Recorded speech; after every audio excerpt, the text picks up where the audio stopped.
You might be wondering, Joey, why are you sitting in this chair with a cat bed and a TV? We are here to talk about cats, specifically moving with cats. I recently moved to a new place with Poutine and Prozac. Even though I'm a cat behavior expert, I still had to do a lot of work to help them feel comfortable and calm during their move. The move was necessary though, because my last place was a disaster.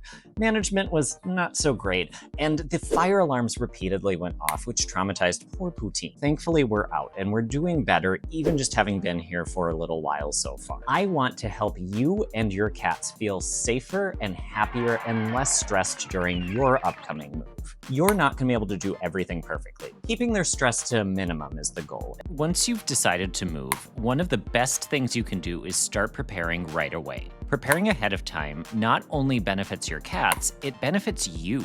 It prevents you from having to rush to pack last minute, which is something I obviously am not familiar with at all. I've never done that. Start packing slowly so it's a non-event for your cats, especially if your cat is nervous or scared of sounds. We're running into this with Poutine, unfortunately. As best you can, keep their stuff out so that they can lounge in all of their favorite places and they have places to hide and retreat. Cats do have a reputation for liking boxes, so don't be afraid to incorporate boxes into play and make the changes a positive thing. Poutine, Prozac, and I have been using our boxes as play places before they get filled up. Actually, the dudes have been using them as cat trees even after they've been filled. Well, this can be challenging anyway. Keeping a consistent schedule while moving can be extra tough. Keeping your schedule as close to normal as you can will help prevent your cats from becoming stressed, because cats don't particularly like surprises. Don't slack off on play and attention. If you need to get some help, don't be afraid to ask some friends or family to come over and help. Even if it's just to play with your cats while you pack, that still helps. Eventually, you'll get to moving day.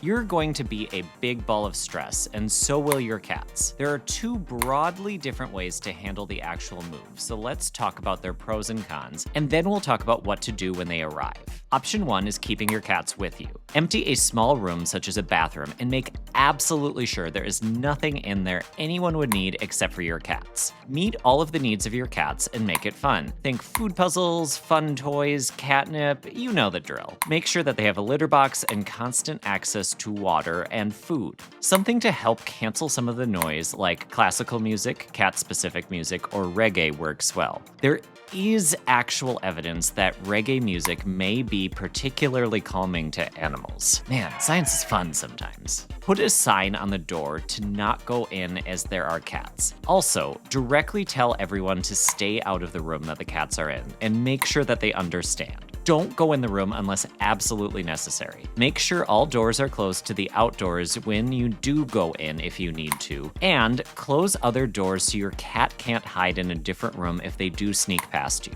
Using a large shield like a flattened cardboard box to block door dashers, and always being alert as you go in and out is best. It's your responsibility to be aware and alert of your cat. Your cat is just going to behave like a stressed out cat. They don't know what's happening, so can you really blame them for trying to run away? Not really. Finally, when it comes to getting your cat in the carrier to take them to their new home, get your cat into their carrier while the door is still closed in the room. Don't add to your own stress or theirs by letting them get out. Now you can whisk them off to their new home. Though maybe don't do that immediately. If it's safe, give them some time in the sanctuary room while you help unload and set up at the new place.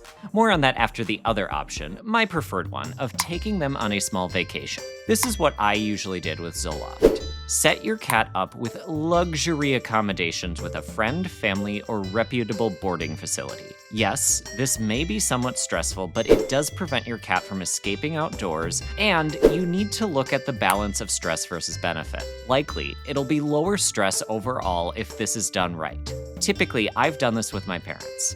During my last move, Zoloft was still around, and he had a great time trying to break into my parents' bedroom, sitting in front of their TV, napping on their chairs, and climbing on their cabinets. Bring with all of your cats' basic supplies to keep them happy while they are in their new temporary home. Regardless of which option you go with, introducing them to their new home is a big deal, and doing it right will help set you up for success, or it could cause your cat to become so stressed they may skip using the litter box because of their stress. Remember, your cat isn't mad at you. they're stressed. Keeping that in mind will help you address the actual underlying problem.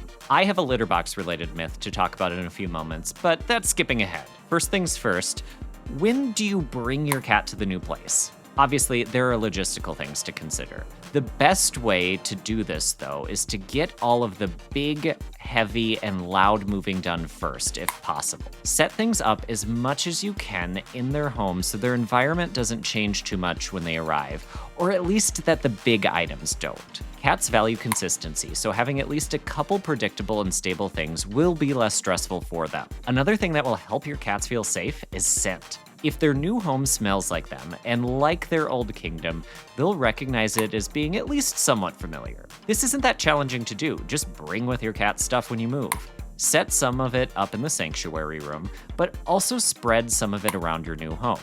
That's a good thing to do for cats anyway, as keeping all of their stuff in one location can lead to all sorts of behavior concerns. Spread your cat's stuff out. Speaking of setting up a sanctuary room for your cats, the concept is the same at the new place. The sanctuary room should be safe, temperature controlled, and meet all of their needs. Should they need to stay there for a day or two when they arrive, make it nice and cozy. If your cats are still at your old place and it's safe, you can potentially leave them in the room there until you get a chance to do the majority of the setup, or have their room at least set up when you get there. If you can't keep them there, consider when you're packing so that you can easily unpack their stuff right away and set up a sanctuary room. I did this with Poutine and Prozac, where I separated some of their stuff into my car and intentionally brought it over when I brought them with.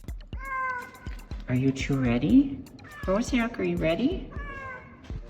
Are you two ready to go to your new home? Are you ready to go to your new home?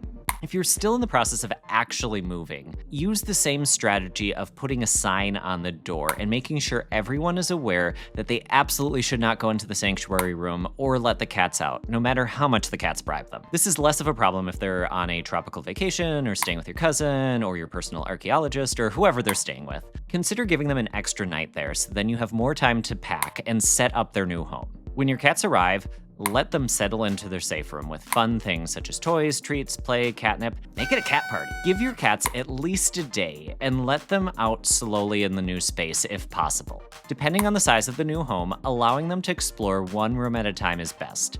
Letting them out too quickly and making it so that their new environment is too big can cause them stress. Remember how I mentioned earlier that litter box problem? Well, thankfully, we can minimize the risk. First, set up litter boxes in easy to find locations. I actually set one up for a couple of weeks after I moved right in my entryway. It was the best and most convenient place for the litter box, and it was someplace that I didn't have a ton of boxes, so the dudes could easily access it. Did I love having a litter box in my entryway? No. Did I put up with it anyway? Yes. Please remind Poutine and Prozac how much I love them. I know that it might be tempting to put all of your litter boxes in a basement, but this is a great time to do something different. That creates extra work for your cats, so it may eventually lead to a litter box aversion, or create one right away if they're really stressed. At least one litter box should be in their safe room. If you plan to keep it there, awesome. If not, leave it there for at least a few days after they get out to their main living space. Let's talk about the myth that I promised you that I'd bust. You don't need to show your cat where the litter box is. Most adult cats will figure it out on their own, especially if you start with it in the safe room. If they're not using it, there's something else wrong, or our friend the stress fairy may be visiting your cats. It's also possible that there's something medical going on, but regardless, it's not because you didn't show your cat the box. Putting them in the box does nothing, and it may also make them scared or uncomfortable, which they will then associate with the litter box. The result? Your floor is now the litter box. Cats aren't stupid, and they really don't need us to show them how to do everything. One advantage of litter boxes, and why many of the basic, boring clay litters work best, is that they appeal to cats' instincts about where to take a dump. They don't need much help. As you're thinking about where to place things and set things up for your cats, think about if there's rooms that you don't want your cat getting into. Don't let them in there from the start. It'll be less challenging to keep them out of it if they never have access to it in the first place. Once everyone is settled, keep a close eye on your cats for a few days. Make sure they get plenty of play, and don't let the fun stop now that they can go places besides the sanctuary room. Chances are their stress will be pretty high for a while, so keep things upbeat. We're settling into our new home right now, and as stressful as the move has been, Honestly, I'm just glad that we're living someplace less chaotic than my last place. Plus, there is an upside to this whole process as far as I'm concerned. One of my favorite things when Zoloft and I moved together was seeing him explore his new homes. He was so curious, and no corner was left unsniffed. Now, I get to do the same thing with Poutine and Prozac. Unfortunately, because Poutine has been so stressed by the situation at my last place, he had a little bit of a tougher time with this. However, now they're a lot more comfortable. They've sniffed and snuggled, and I don't have to worry about Poutine being re-traumatized. I'd like to think that, in some ways, Zoloft is able to join them and help them explore too. Enjoy watching your cats explore and settle in. It's a special memory. Have a safe and happy move with your cats, and I hope your home is filled with many, many happy memories with them.